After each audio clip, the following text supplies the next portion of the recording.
สวัสดีเจ้า I'm Pim Kemasinki and I'm back on my daybed. Today with Tiggy, who is deigned to come back onto our daybed after refusing last time. And our special guest today, Narimon, or nickname Anne Chomdok. So, just to give you a little bit of a background, Anne is Chiang Mai born and bred. Yes. And we've known each other for 20 plus years. It's been a colorful history.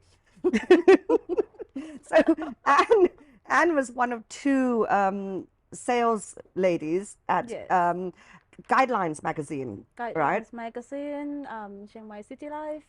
Well, no, first of all, Guidelines. First guidelines. And Yes. I couldn't poach the other one, so I eventually managed to lure her away, and she came and was our top salesperson for many, many years until she was lured back again to start the magazine Compass, if you remember. Big, big magazine, which you basically designed and conceptualized. Yeah, we have team working together. Yes. Very, very politically correct. They won't be listening. You can take the credit. But so then Anne went back and did that for many, many years until the demise of printing. So she has managed to do what very, very, very few people in my industry, which is media, have succeeded in doing, which is to pivot. So from print media, Anne is now a very successful blogger, and she has taken her food and travel blogging career, and she's now lecturing at Chiang Mai University. Yes. She takes food critics worldwide out on guided tours. She's now creating tours. She's working with top chefs.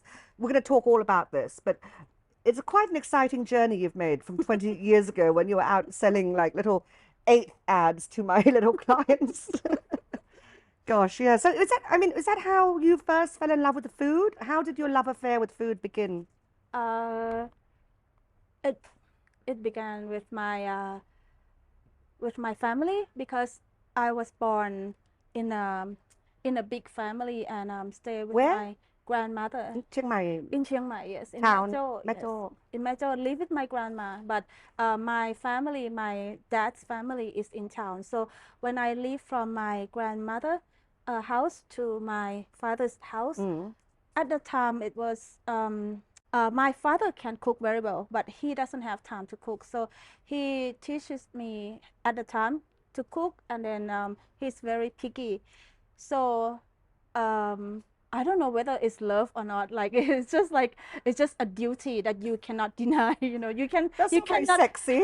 you cannot really run away.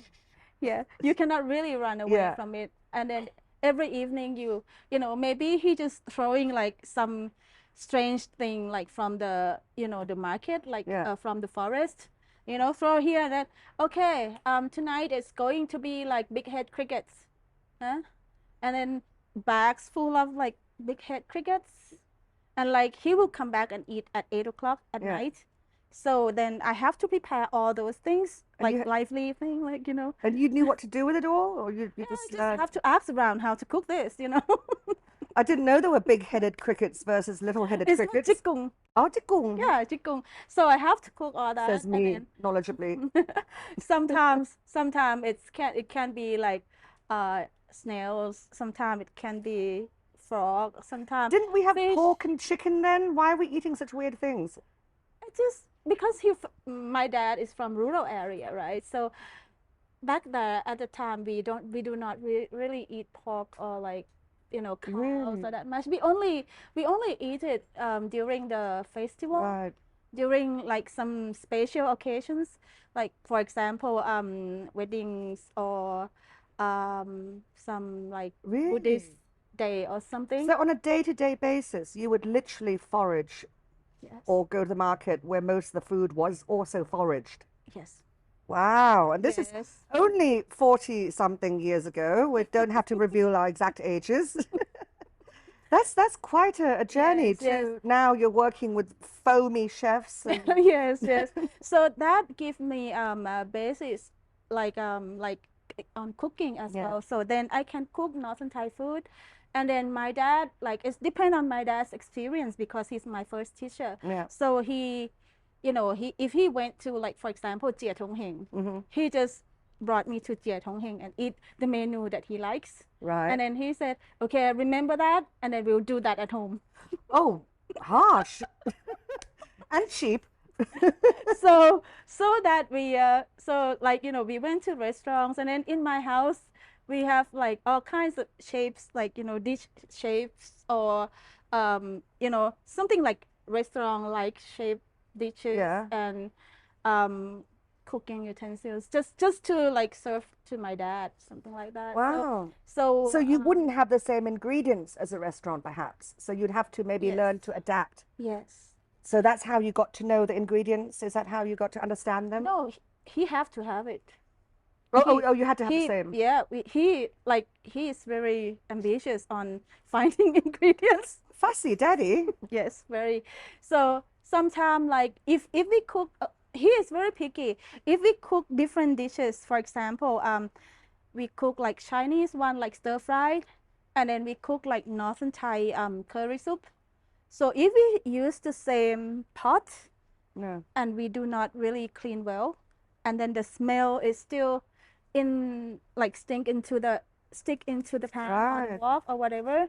So he could smell it like that. He could, like, on one sip he just like throw the fork and just like pouring everything down, like And just throw it away. so that's probably where you began to learn to differentiate the details of cooking Yes, yourself, yes, which has led to your career. yes. Gosh, that's fascinating. And So what about foraging for food? You said your grandmother lived in Meto. yes. So did you get a chance to go out and catch, I don't know, snakes, frogs? No. Oh, what we did, because that time I was very young. So what we did is we just doing like just fish, frog, snails, or Sounds like a French dinner. yeah, kind of like that, like or crickets. Mm. And then like, it depends on the season. When the water come, like rainy season start, the rain starting to fall, and then new water comes, you just catch the fish. Or like during the plantation, like rice plantation, Yeah. we just have like to go and find the crabs, and So like, these are all seasonal or regular things that yes, that was part of the culture at the time. So everyone would know when to pick yes, what, when to find what, yes. where. I remember when I was young, there, like, we do, the only thing that we really have to spend money with Yeah. is MSG. MSG. Really? Yes, not really like not really like something else. MSG, or something that really strange. It's not really in Yeah. our culture. It's not really in our garden, or not really around in the city. For example, what we have to buy is like for the meal, if we really need to do it.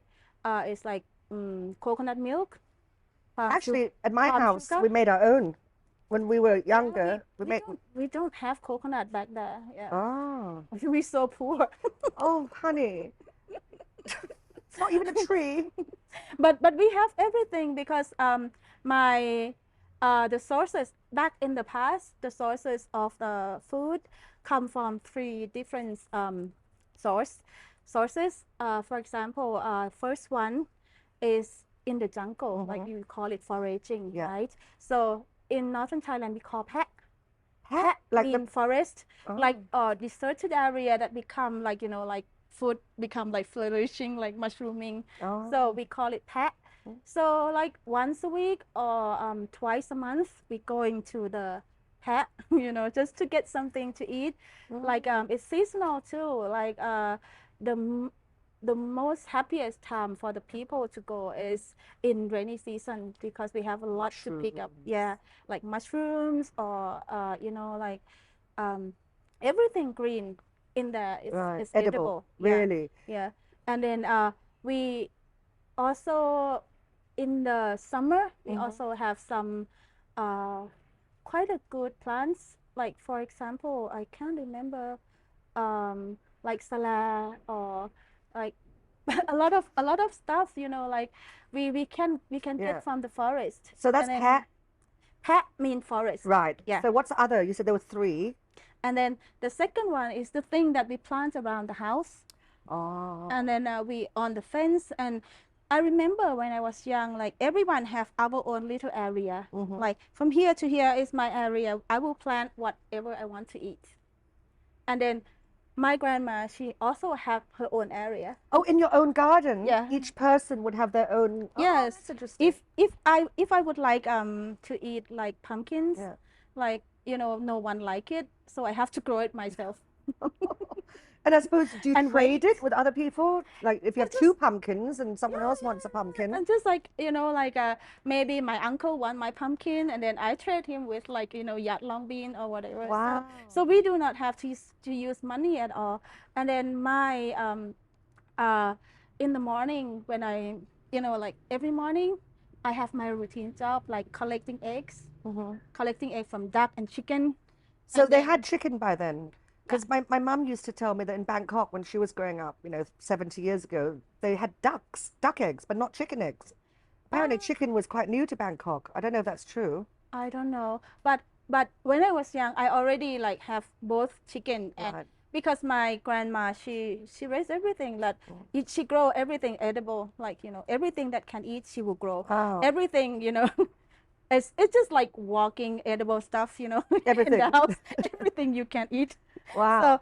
So and then my sister, my cousin, she is going to do like food for pork, food for pigs, Okay. or for cow. Another Right. one maybe taking care of the cow. Animal Maybe another feed. one Oh, taking care of the buffalo. So each person have routine job like every day. right, So right. so we have almost everything. We do not have to buy it. Yeah. And the third, And the third is market.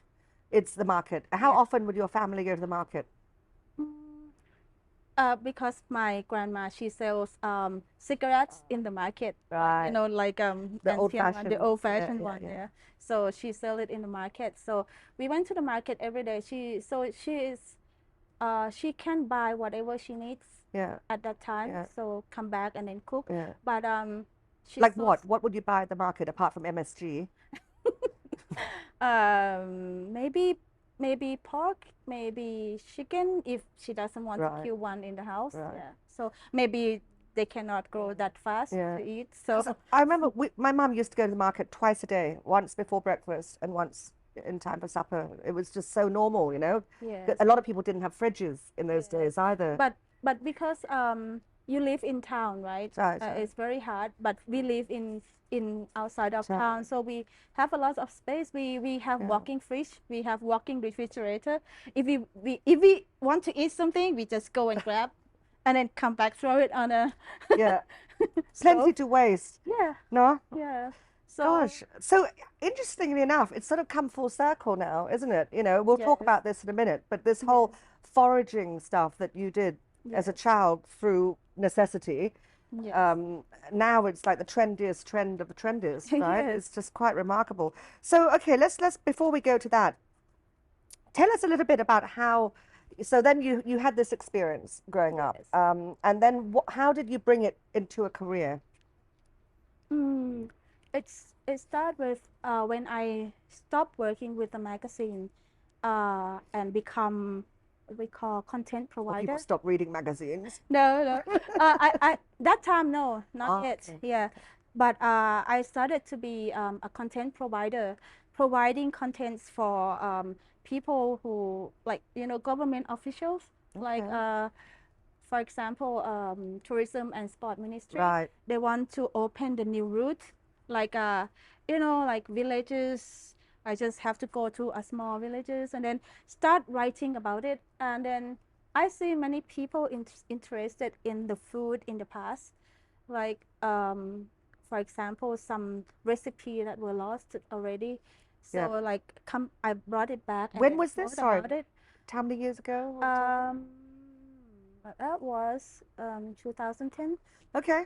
All right. Yes. So you started writing about food, you started traveling, you went to Yes. very rural areas, Yes. discovered a lot of lost Yes. knowledge. Lost recipe and knowledge. Yes. And so, how, and so what did you do next? You wrote about it, and how did it become your content rather than everyone else's content?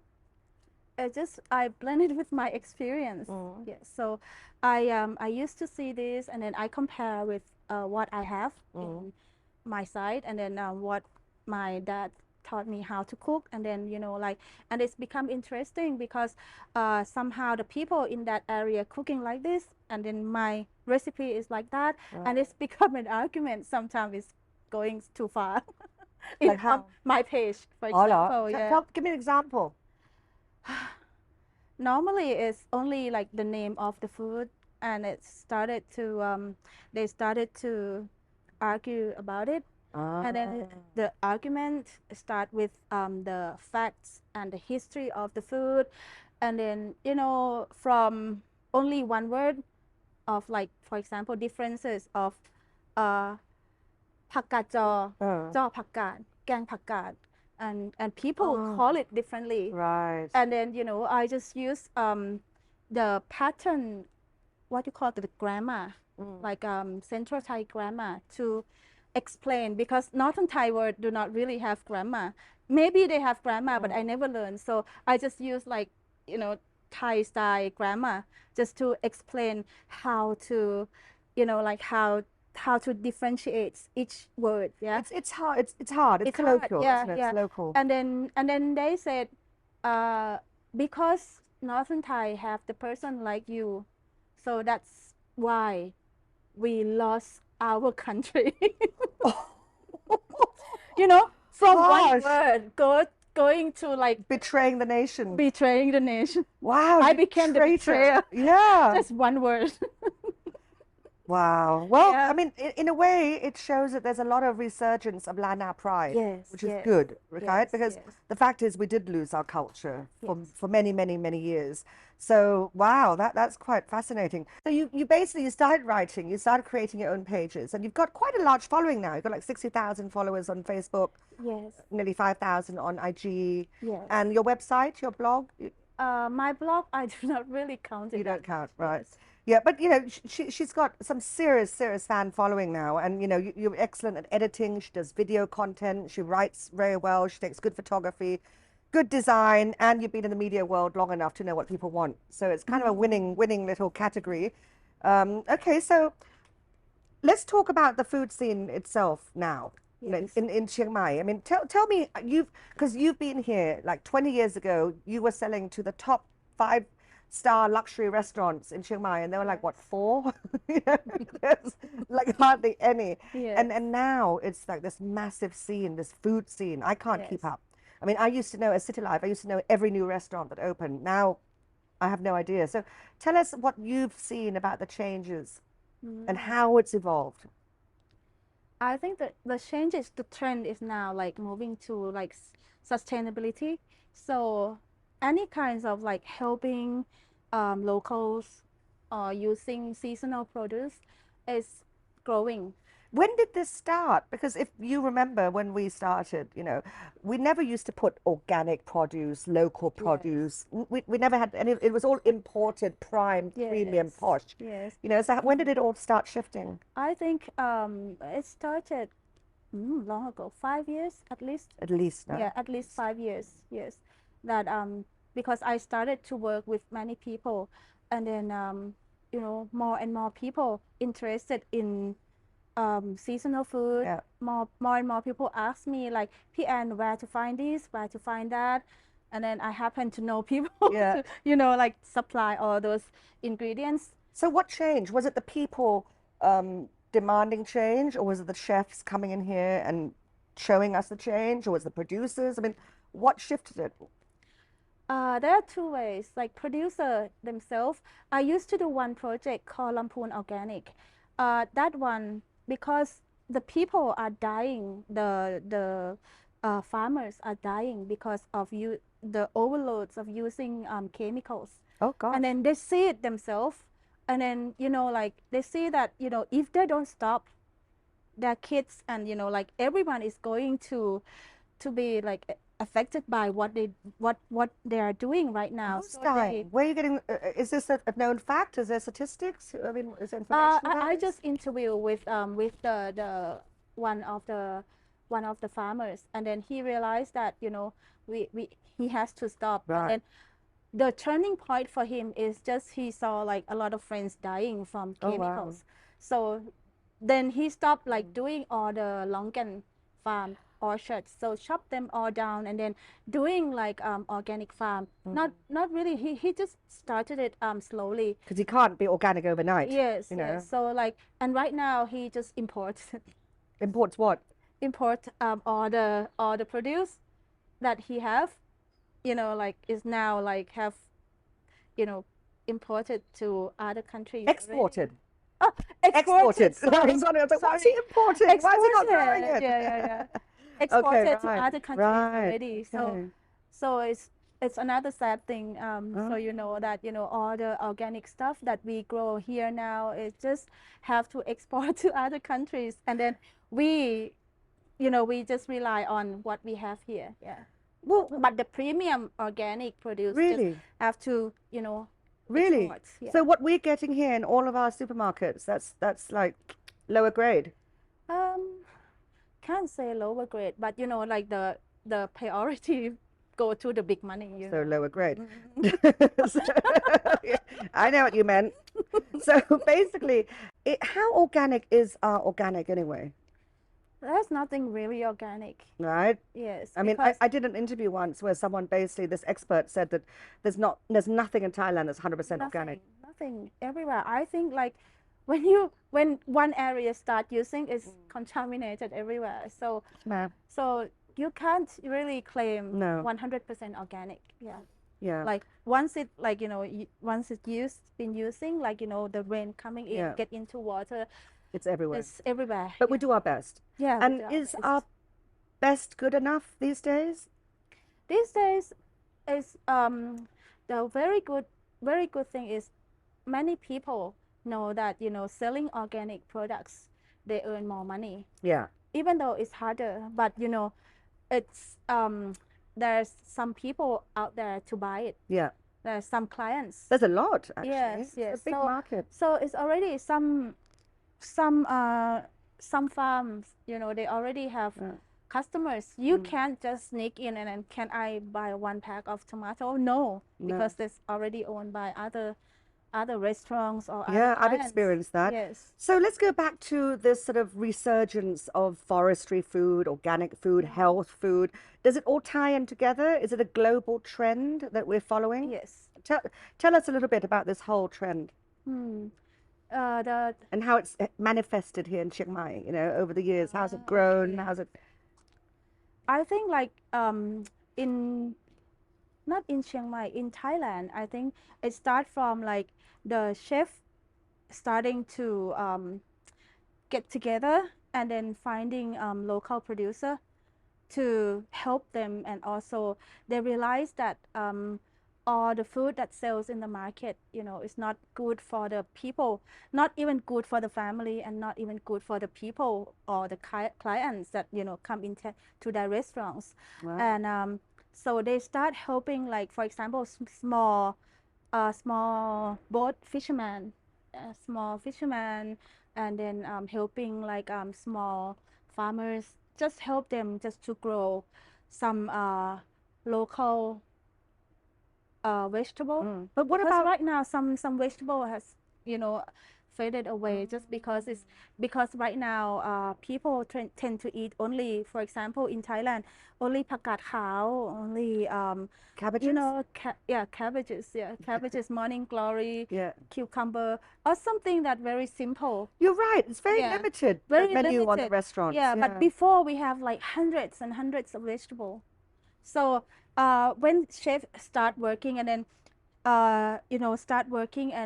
bringing back all the name of the unfamiliar vegetable coming back, and then it become a trend. Yeah. Yeah. And I suppose you need a reputable chef to tell you, because Yes. if I saw at a menu some Gang Pak Bang or something, okay, I do know that one. Yeah. But if something weird name like that, I wouldn't Yes. dare order it, because I don't know what Yes. it's going to taste like, no? Yes. So they brought back, and I know a lot of chefs now around town are showing off, like that their vegetables are collected from their fences.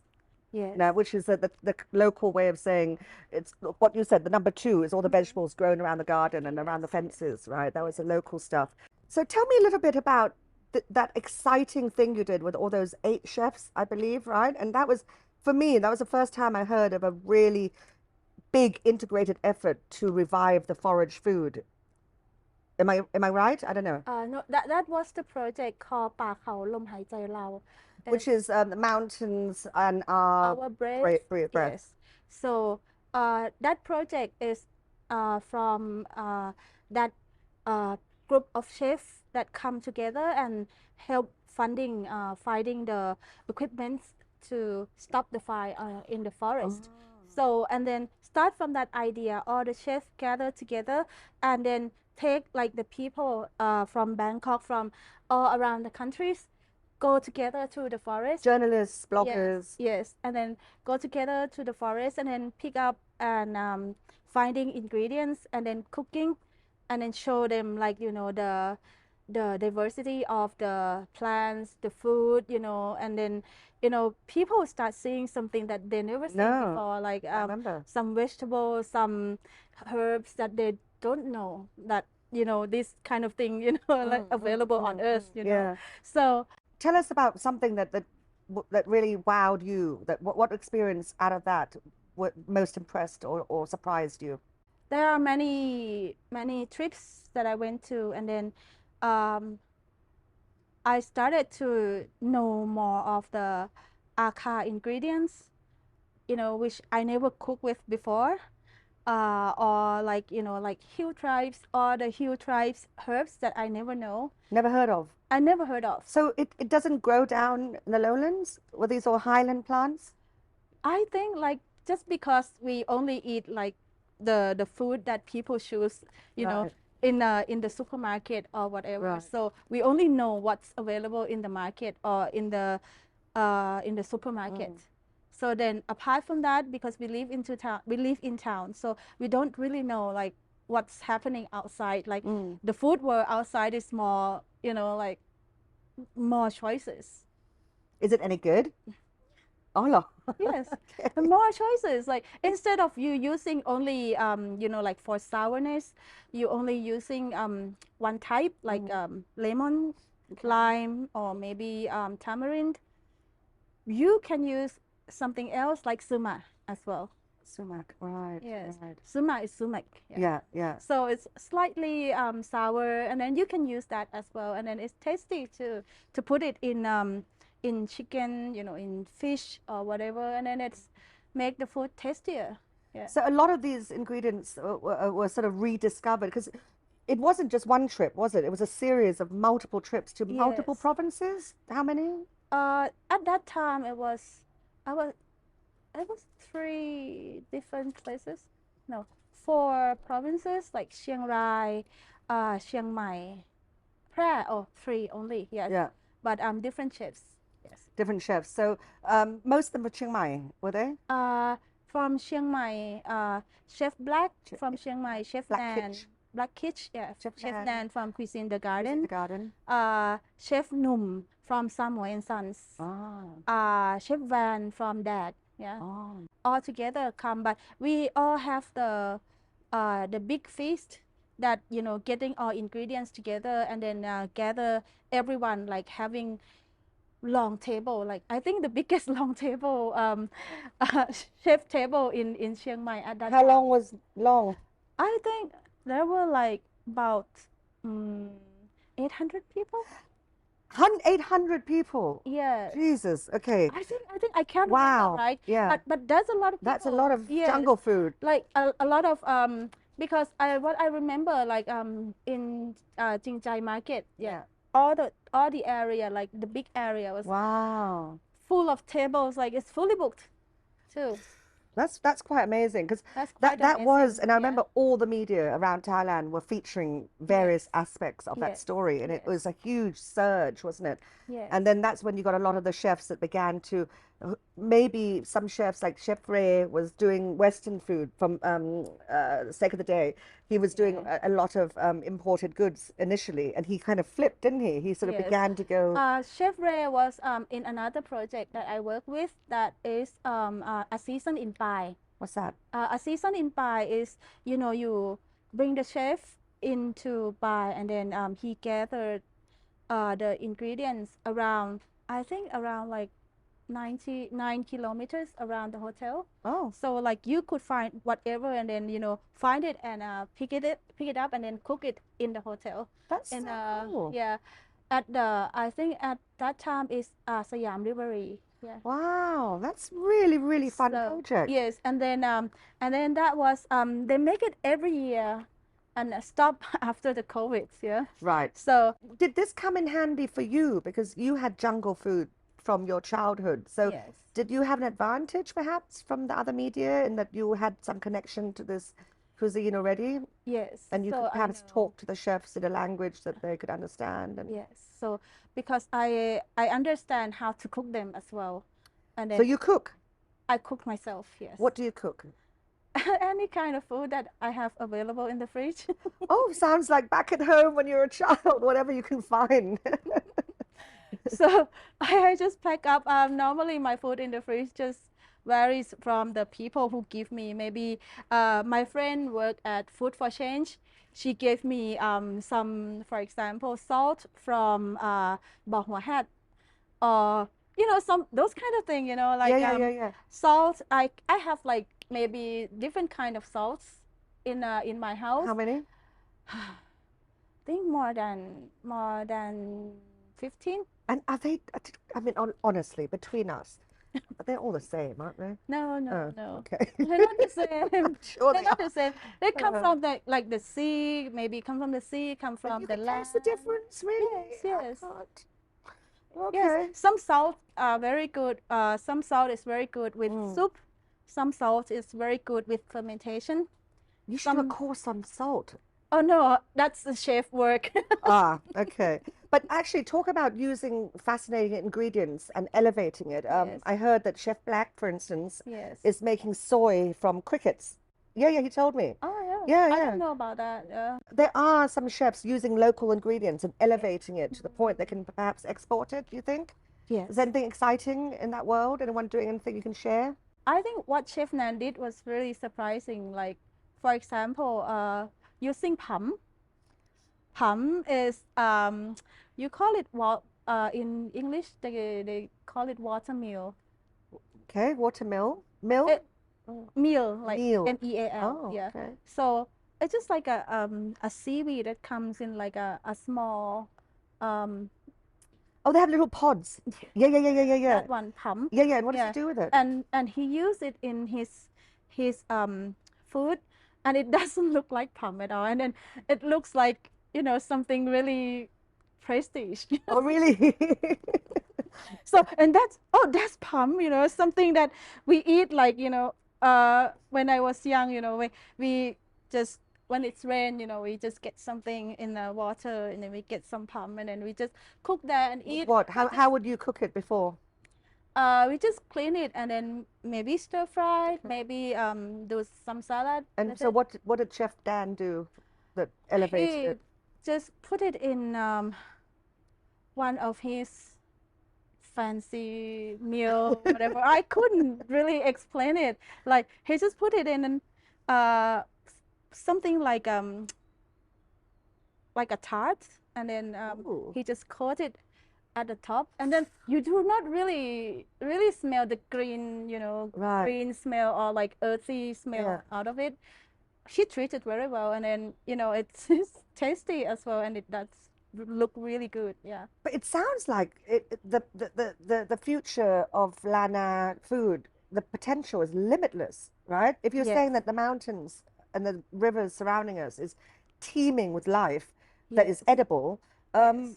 how dangerous is it to like pick the wrong thing and die? Or I mean, is it something that we need to be careful of, or can I just wander into a jungle and happily pick things and eat it? No, you No, can't I do that. can't do that. You because those wisdom growing with like coming with like with what you learn and what you familiar with. Like for me, for example, for me myself, I still ask like, if this really edible, like Right. this mushroom really edible, smell Yeah. it, and then no, I don't think it's edible or something like that. But it has to be like my father's generation or my grandma's generation that can tell. But in my generation, I don't think like it's very rare that Right. people could tell. Yeah. So for an average person, if you go up to a mountain market day or something, I'd be too scared to buy stuff, right? Because I just wouldn't Yes. know what to do with it. So, I mean, you brought some props. Let's see, Okay. what have you brought there? I Oh, asked Anne to bring a few this local is products to show off. this is very common in the market. Yeah, this is bamboo, which is like right now, it's very common now. You see bamboo everywhere. Yeah. Ubiquitous and Yes. probably the most versatile Yes. of all ingredients. No, you can do so Yes. much with it. Yes. Like northern Thai food or Chinese food, we all use bamboo. Yeah. Yeah, And also this is pak wan. sweet veg. Is Pak it wan. sweet? Not really. It's sweet when you cook. Not very sweet at all. Oh, It's okay. sweet when you cook. Lovely. Yeah. Thanks for telling me after I just ate it. You just have to experience it first, and then you understand it. And then this is in season, right? And but this one pak khuat is already off season, but this is maybe the last one. Don't eat it. It's very observant. It have like sap here as well, so Oh, not okay. not so I good. won't eat that. Yeah, not so good when you eat it raw So you like have to that. cook all of this. You can't just eat it. But so So there's a lot of this sort of stuff. So how can our yes. viewers experience? Just go to local markets, but do not walk at the front of the market because it's just like we call it economic vegetable, something like Right. economical, like Yeah. everyone sell it, everyone see it. So you walk at the back of the of where people really buy stuff, yeah, like where villagers buy stuff. So if you walk to the back, you will see more of like this vegetable, yeah, Yeah. and something in season as well. And experiment, right? Take it Yes, home, fry yes. it, boil it, cook There it, bake are it. a lot of YouTubers putting recipes on, like, Right. you know, helping people to find out how to cook Yeah. all this, and even how to cut this, how Oh. to, you know, like, because All in each Thai, of course. all in Thai, yes, because each vegetable have like, for example, this one, you know, they have a zap, so you cannot eat it like this. You have to, you know, take it out, only eat it here and leaves, you know. And then if you want to stir fry it, you have to steam it first. Like, it's, you know, some kind of methods before, like, Yeah. preparing before you go to cook. Yeah, Yeah. really. So Ah, okay. So don't just go and buy vegetables and go home and cook it. yeah, So yeah, just ignore what I just said. research first. So research first. Some of them like this, you can like cook like as a soup straight away. Some of this you just peel it, don't eat it as a whole like Yeah. so You notice I didn't eat that one. no, you have to, like, you know, peel it out, and then there's a lot of preparation going on. Yeah. Some bamboo is very what do you call it, fat absorbic, Yeah, what is the word? fat, it's I never knew that word in English. absorbic. Is it? Is it? Okay. I don't know, but it's a strange taste. So before you cook bamboo, you also have to boil it first. Oh. Certain time, like if you chew it and it's not right, like, you know, it have a strong taste, and then it Oh. stick in your mouth. So then you have to boil it and then put some herbs in. That's called bayanang, or, you know, just to make it the smell and the taste soften, just soften the taste down. You see, you just reminded me why I don't cook northern food. Yeah. Because it's quite process heavy and Yeah. like most food. I mean, most food has processes that you have to go through, but Yes.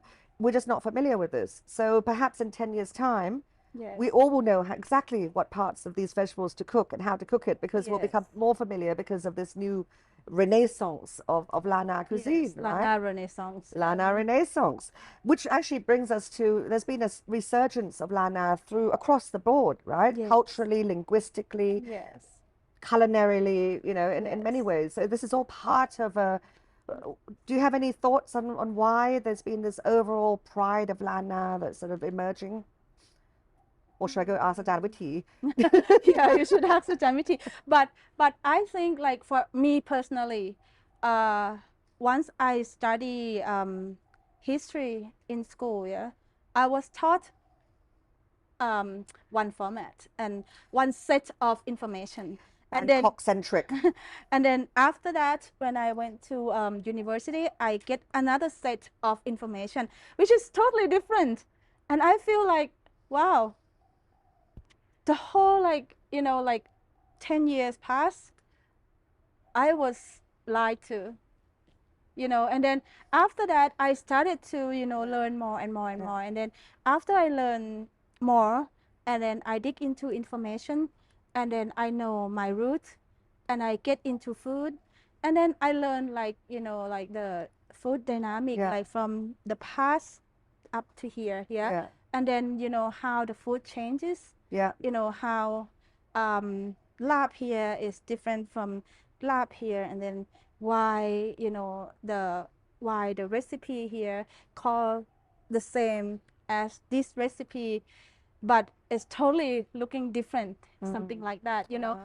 So it's quite amazing. It's fascinating, like, actually. Yeah, it's fascinating, like how the food, you know, like movement around, like from the past until now. Yeah, I feel like the food movement has almost been the last to join the band, you know, because as we talked to Adan Witi that we interviewed a few months ago about Lana culture, in the 80s and 90s, we saw people like Adan Witi and all these Adans go out, send their students out, get information, bring back Lana from their Tongtin, hometown knowledge.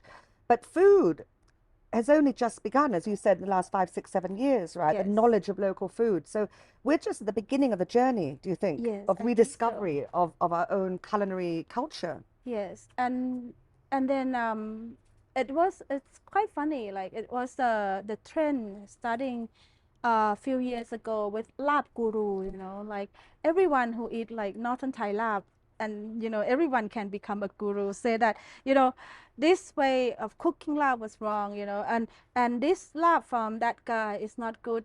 That guy is much better because he knows more. You know, like it's just a conflict between between the eaters, you know, and try to become foodies, like, you know, it's the same, like best pizzas, best hamburgers, you know, how are you going to determine that, right?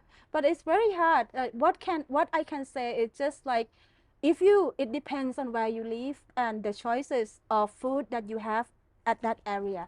For example, lab, you know, in Northern Thai area, right? You know, if you go down to Phra, in the rural area, they eat like spicy lab, and then they do not really have much choices of spices. So the only thing they put in may be makwan, you know, makwan or makwan and malab or what else. God, my food knowledge is so lacking. I'm sorry. I have one in English as well. Maybe you can put it down. Okay, like, we can put subtitle. Yeah. subtitles. So makwan, malab, or chilies. So that's only like in Phra Lab. And then if you go into like central Lana or northern Thai, like Chiang Mai, we have more choices of spices. And then that's why our lab has more like more aroma than other area, because because we have more choices. And then we eat less what you call, like, we do not really put a lot of chilies in. Right.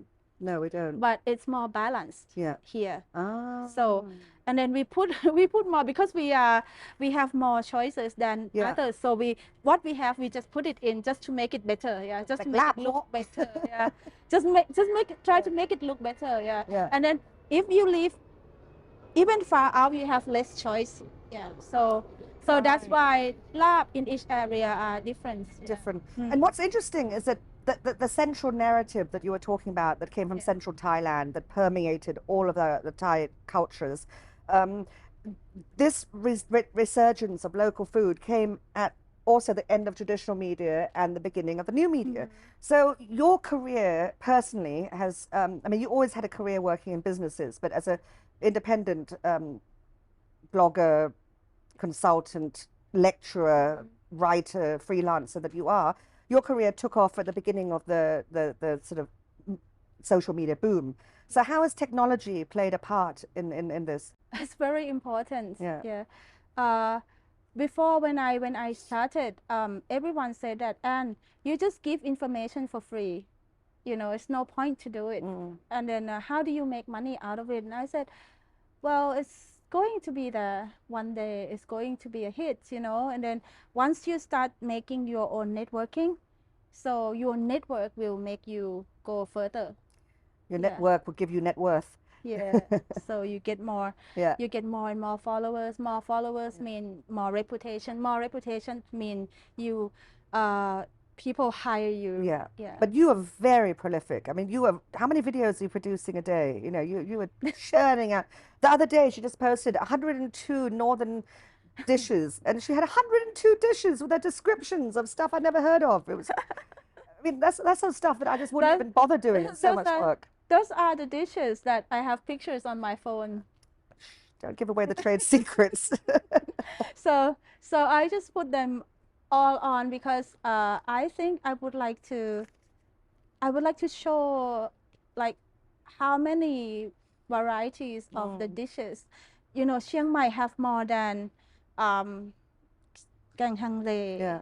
น้ำพริกอ่อง ลาบ Yeah, but this is where social media is, I think, is going to Yeah. be so important in spreading this Yes. knowledge, because before, if you had a magazine with limited pages, you can only Yes. put one picture of one dish in or And that's two. all. That's all. Right now, I saw your latest post, 102 pictures, So technology is really going to help push this, do you think? Yes. And it's allowed people to access things Yes. that they normally wouldn't have, perhaps?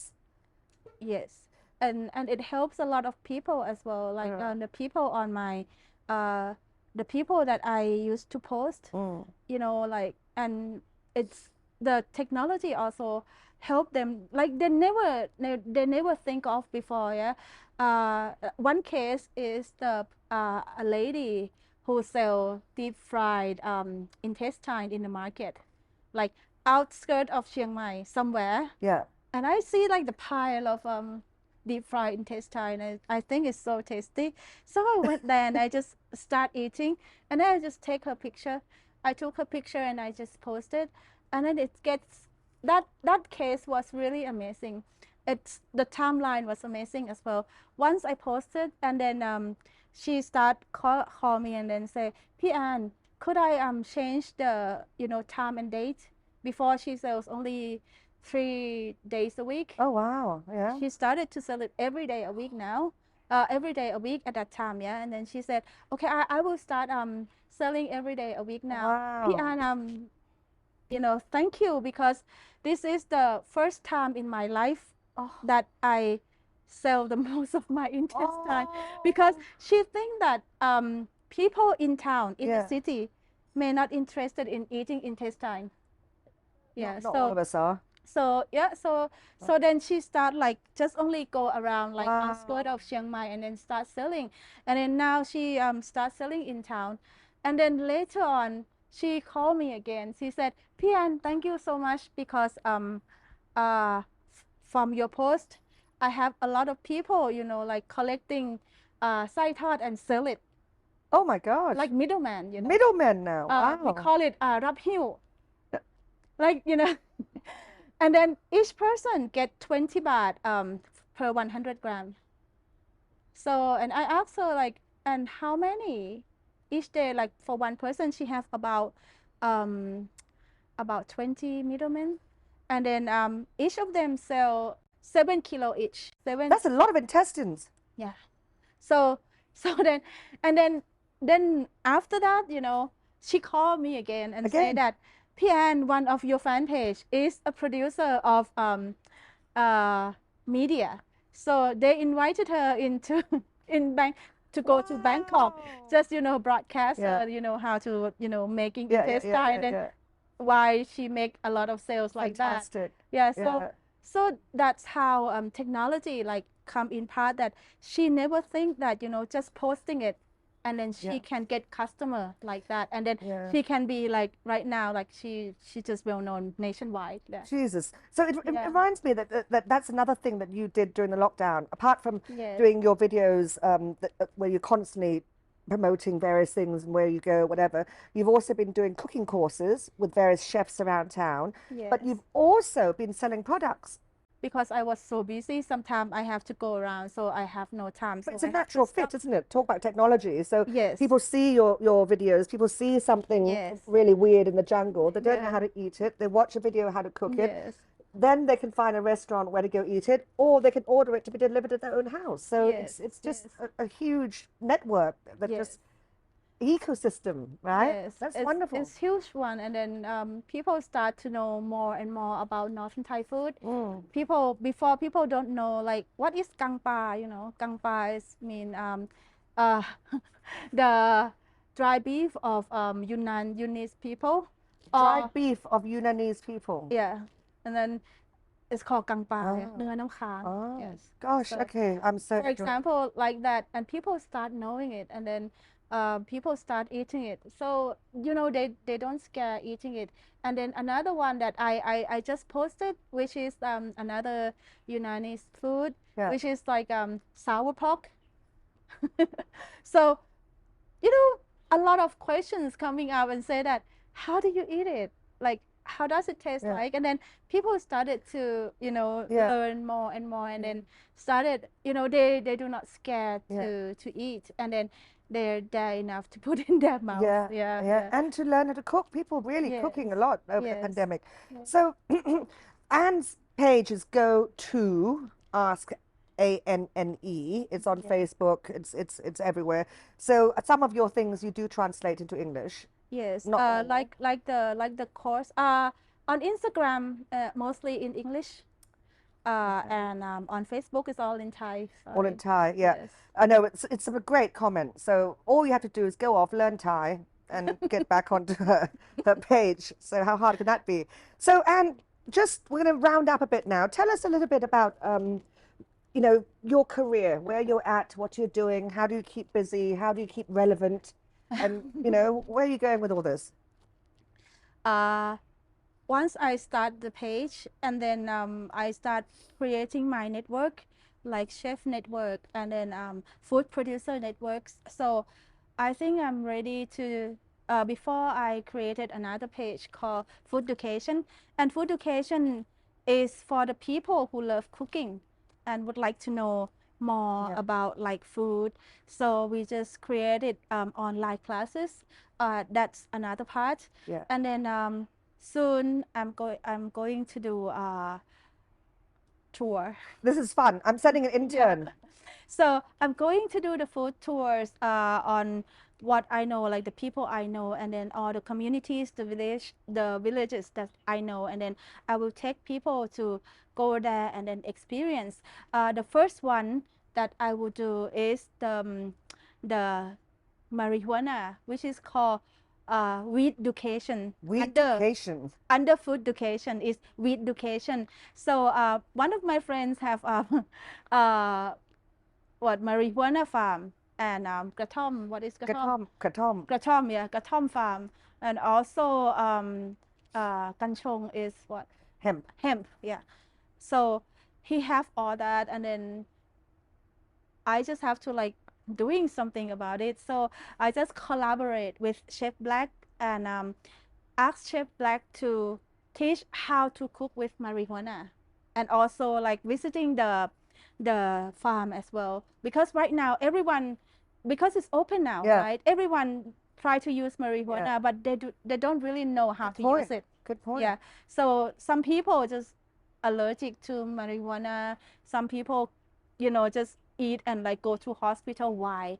And then that's going to be the answer of it. So Chef Black is going to explain all that. Yeah. Right. And also I'm going to collaborate with another guy, another chef, Who? which is Chef Van. So he's going to do the same on marijuana as well. And another route that I'm going to do is the route on like on the what homebrew Moonshine. moonshine, yeah, homebrew.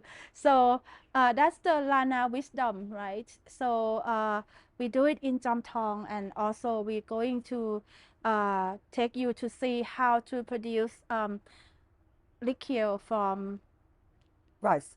no, not No? rice, from corn, yeah. Corn. Yes, Corn. Okay. that's from Lisu. Yeah. Ah. So you know, like 2 routes only 1 day each. Yeah, so you can experience differences. It's Yeah. well worth following Anne's channel just because of the activities, you know, and things Yes, she's I doing. have activities and I also have online Collaborations. courses, and then I also have free courses on rice as well. Rice on Japanese rice, you know, how to cook Japanese rice, how to create recipe out of Japanese rices, and then recommended by many chefs that going to do it regularly every month. Yeah, Wow, it sounds that's like a all my lot. job. Yeah. And she's lecturing at Faculty of Humanities, are you not? Yeah, Faculty of Humanities and Faculty of Mass Communication, yeah, Community. mass Yeah. comm, integrated journalism. So this is Yes. a busy, busy, busy bee. We're very lucky to have her. So Anne Narimon Chomdok from Go to Ask Anne with an E. Thank you very, very much. It's been a Thank you fascinating too. talk, and I'm not sure what I'm going to do with this. Cook it.